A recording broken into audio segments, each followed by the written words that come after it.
Le discours tant attendu de Vladimir Poutine prévu hier soir a finalement été décalé pour être diffusé aujourd'hui. Selon plusieurs observateurs, le dirigeant russe devrait réclamer une mobilisation partielle de sa population et apporter son soutien officiel au référendum d'annexion réclamé par les séparatistes dans plusieurs régions ukrainiennes. Des votes annoncés pour les 23 et 27 septembre prochains et que Kiev ainsi que ses alliés rejettent. Mardi soir, à la tribune des Nations Unies, Emmanuel Macron dénonçait les ambitions impérialistes de Moscou.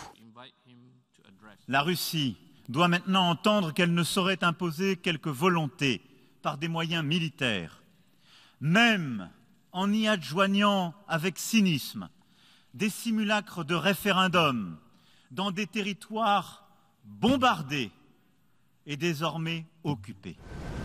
Un discours soutenu par le chancelier allemand. La Russie doit retirer ses troupes. L'Ukraine a parfaitement le droit de défendre l'intégrité et la souveraineté de son propre pays et de sa propre démocratie. Nous soutenons l'Ukraine dans ce domaine et c'est pourquoi il est aussi très clair que ces référendums fictifs ne peuvent être acceptés, qu'ils ne sont pas couverts par le droit international et par les accords de la communauté internationale. Tout cela n'est qu'une tentative d'agression impérialiste déguisée.